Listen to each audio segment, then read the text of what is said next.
محترم ناظرین السلام علیکم۔ مکہ شریف جانے والے زائرین کی خواہش ہوتی ہے کہ عمرہ کرنے کے بعد جو مکہ شریف کے تاریخی مقامات ہیں ان کی بھی زیارت کی جائے۔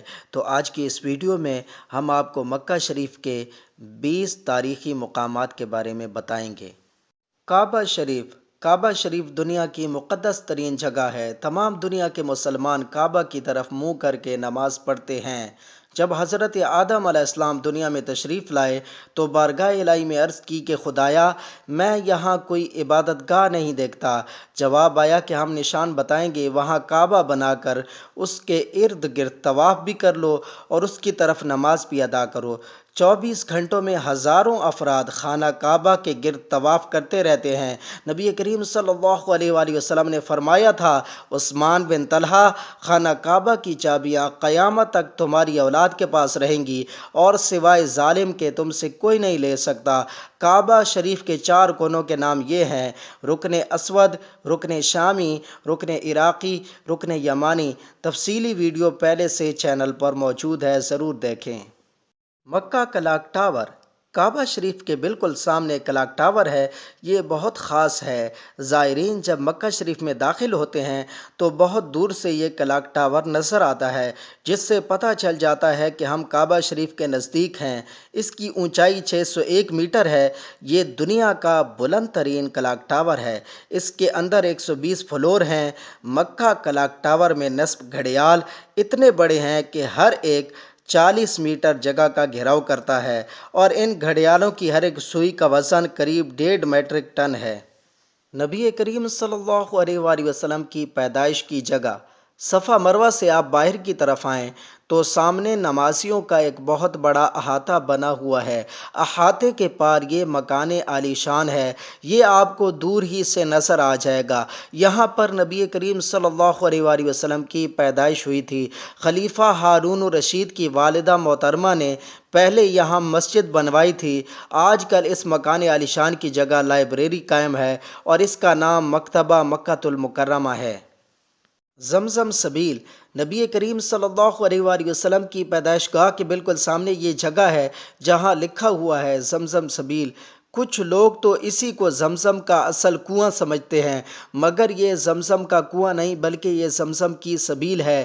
یہاں براہ راست زمزم کے کنویں سے زمزم کا پانی آتا ہے اور زائرین دکانوں سے پیسوں کا پانی لینے کے بجائے یہیں سے بڑی بڑی بوتلوں میں زمزم کا پانی بھر کر اپنے روم کے لیے لے کر جاتے ہیں۔ جبل ابو قبیس، نبی کریم صلی اللہ علیہ وآلہ وسلم کی پیدائش والی جگہ کے بالکل سامنے آپ کو ایک کٹا ہوا پہاڑ نظر آئے گا۔ یہ دنیا کا سب سے پہلا پہاڑ ہے۔ اس پہاڑ پر دعا قبول ہوتی ہے۔ اہل مکہ قحط سالی کے موقع پر اسی پہاڑ پر آ کر دعا مانگتے تھے۔ حدیث پاک میں ہے کہ حجر اسود جنت سے یہیں نازل ہوا تھا۔ اس پہاڑ کو الامین بھی کہا جاتا ہے۔ طوفان نوح میں حجر اسود اس پہاڑ پر بحفاظت تشریف فرما رہا۔ کعبہ شریف کی تعمیر کے موقع پر اس پہاڑ نے حضرت ابراہیم علیہ السلام کو پکار کر عرض کی کہ حجر اسود یہاں ہے۔ منقول ہے نبی کریم صلی اللہ علیہ وآلہ وسلم نے اسی پہاڑ پر جلوہ افروز ہو کر چاند کے 2 ٹکڑے فرمائے تھے۔ ایک روایت کے مطابق حضرت آدم علیہ السلام اسی پہاڑ کی غار میں مدفون ہیں۔ حضرت خدیجہ کا گھر مبارک، نبی کریم صلی اللہ علیہ وآلہ وسلم کی پیدائش والی جگہ سے قریب 200 میٹر کے فاصلے پر حضرت خدیجہ کے گھر والی جگہ ہے۔ نبی کریم صلی اللہ علیہ وآلہ وسلم جب تک مکہ مکرمہ میں رہے اسی گھر مبارک میں رہے۔ حضرت ابراہیم رضی اللہ تعالیٰ عنہ کے علاوہ آپ کی تمام اولاد پاک یہیں پیدا ہوئی۔ حضرت جبرائیل علیہ السلام نے بہت دفعہ نبی کریم صلی اللہ علیہ وآلہ وسلم کی بارگاہ میں یہیں حاضری دی اور اسی گھر مبارک میں نبی کریم صلی اللہ علیہ وآلہ وسلم پر کثرت سے نزول وحی ہوا۔ مسجد الحرام کے بعد مکہ مکرمہ میں اس سے افضل کوئی مقام نہیں۔ دار ارقم کوہ صفا کے قریب واقع تھا۔ جب کفار کے خطرات بڑھے تو نبی کریم صلی اللہ علیہ وآلہ وسلم کچھ دن اسی مکان میں پوشیدہ طور پر رہے۔ اسی مکان میں بہت سے لوگ اسلام میں داخل ہوئے۔ حضرت امیر حمزہ رضی اللہ تعالیٰ عنہ اور حضرت عمر فاروق رضی اللہ تعالیٰ عنہ بھی اسی مکان میں داخل اسلام ہوئے۔ خلیفہ ہارون الرشید کی والدہ نے یہاں مسجد بنوائی تھی۔ وقت گزرتا گیا اور اب یہ جگہ توسیع میں شامل کر لی گئی ہے، اس لیے کوئی علامت نہیں ملتی۔ جنت المعلا، جنت البقیع کے بعد جنت المعلا دنیا کا سب سے افضل ترین قبرستان ہے۔ یہاں حضرت خدیجہ رضی اللہ تعالی عنہا، حضرت عبداللہ بن عمر رضی اللہ تعالی عنہ اور کئی صحابہ و تابعین اور اولیاء و صالحین کے مزارات مبارک ہیں۔ اب ان کے گنبد وغیرہ شہید کر دیے گئے ہیں۔ مزارات مسمار کر کے ان پر راستے نکالے گئے ہیں، اس لیے دور سے دیدار کریں، اوپر نہ چڑھیں ورنہ بے ادبی ہوگی۔ مسجد جن، یہ مسجد جنت المعلا کے قریب واقع ہے۔ نماز فجر کے وقت نبی کریم صلی اللہ علیہ وآلہ وسلم کی تلاوت سن کر یہاں جنات کافی تعداد میں مسلمان ہوئے تھے۔ حضرت میمونہ رضی اللہ تعالی عنہا کا مزار مبارک، آپ بس 2A یا 13 میں سوار ہو جائیں، یہ بس مسجد عائشہ سے گزر کر آگے جائے گی۔ مسجد الحرام سے قریب 17 کلومیٹر کے فاصلے پر اس کا آخری سٹاپ نواریہ ہے۔ وہاں اتر کر پلٹ کر روڈ کے اسی کنارے پر آپ چلنا شروع کر دیں، ایک چیک پوسٹ آئے گی، اس سے تھوڑا آگے روڈ کے اسی جانب ایک 4 دیواری نظر آئے گی، وہیں حضرت میمونہ رضی اللہ تعالی عنہا کا مزار مبارک ہے۔ حضرت میمونہ نبی کریم صلی اللہ علیہ وآلہ وسلم کی زوجہ تھیں۔ یہ مزار مبارک سڑک کے بیچ میں ہے۔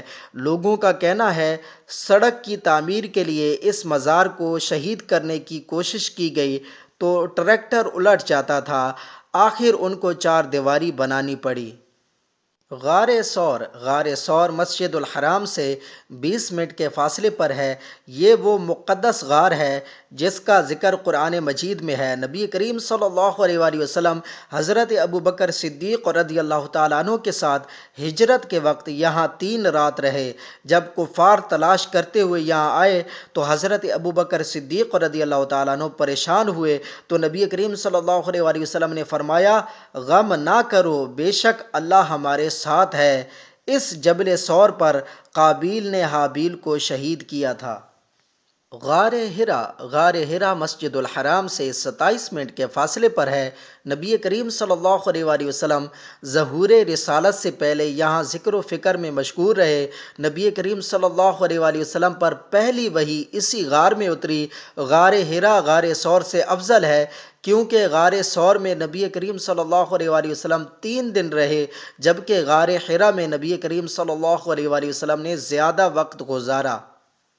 جمرات، یہ وہ جگہ ہے جہاں شیطان کو کنکریاں ماری جاتی ہیں۔ جب حضرت ابراہیم علیہ السلام کو خواب آیا کہ وہ اپنے فرزند کو ذبح کر رہے ہیں اور انہوں نے حکم الہی پر عمل کرنے کا ارادہ کر لیا تو شیطان آپ کو اس سے روکنے کی کوشش کرتا رہا۔ اس نے 3 مقامات پر آپ کو روکنے کی کوشش کی اور تینوں مرتبہ حضرت ابراہیم علیہ السلام نے شیطان کو 7 کنکریاں مار کر بھگا دیا۔ اللہ تعالیٰ کو یہ عمل اتنا پسند آیا کہ اس عمل کو مناسک کے حج کا حصہ بنا دیا۔ حاجی ہر سال سنت ابراہیمی کو پورا کرتے ہوئے شیطان کو کنکریاں مارتے ہیں۔ جن 3 جگہوں پر حضرت ابراہیم علیہ السلام نے شیطان کو کنکریاں ماری تھیں وہاں اب 3 پلر بنے ہوئے ہیں جن کے نام یہ ہیں: جمرہ صغریٰ، جمرہ وسطیٰ اور جمرہ کبریٰ۔ منا، منا وہ جگہ ہے جہاں حاجی 8 ذو الحجہ کو روانہ ہوتے ہیں اور منا میں جا کر اپنے اپنے خیموں میں ٹھہرتے ہیں۔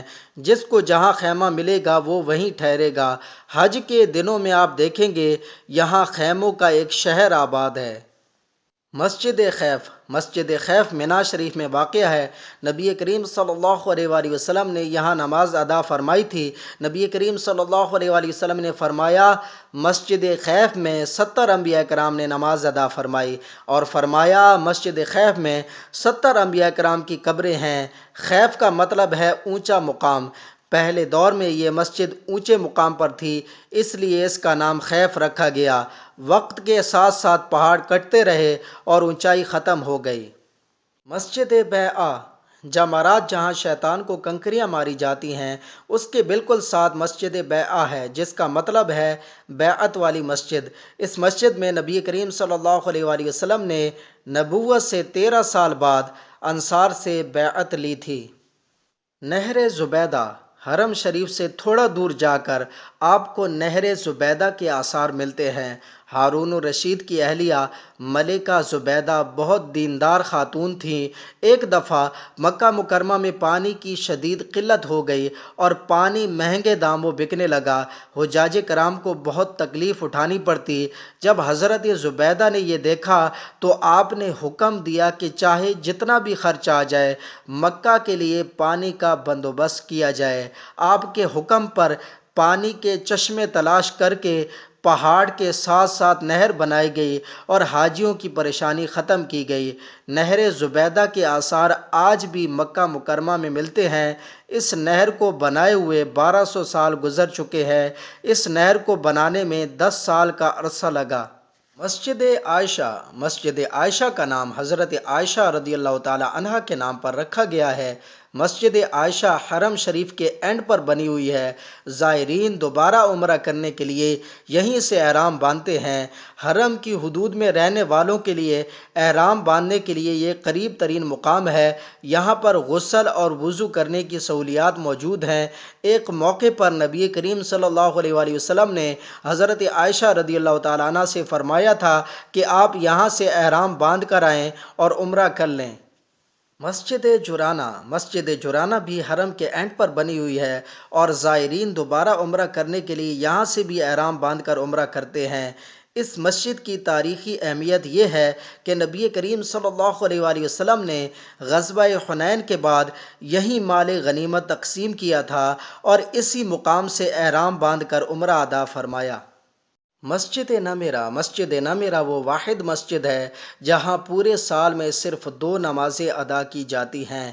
یہ مسجد عرفات کے قریب واقع ہے اور رقبے کے حوالے سے بات کی جائے تو سعودی عرب کی بڑی مسجدوں میں اس کا شمار ہوتا ہے۔ اس میں ایک ہی وقت میں 4 لاکھ نمازی نماز ادا کر سکتے ہیں۔ نبی کریم صلی اللہ علیہ وآلہ وسلم نے اپنا آخری خطبہ حجۃ الوداع یہیں دیا تھا۔ آج بھی 9 ذی الحجہ کو یہاں خطبہ دیا جاتا ہے اور ظہر و عصر کی نمازیں اکٹھی پڑھی جاتی ہیں۔ جبل رحمت، جب حاجی لوگ حج کرتے ہیں تو ان کے سابقہ گناہ معاف ہو جاتے ہیں، اس لیے اس پہاڑ کو رحمت کا پہاڑ کہا جاتا ہے۔ اس پہاڑ پر ایک ستون ہے جس کی اونچائی 8 میٹر ہے۔ اس کا رنگ سفید ہے۔ اسے لوح ابجد بھی کہتے ہیں۔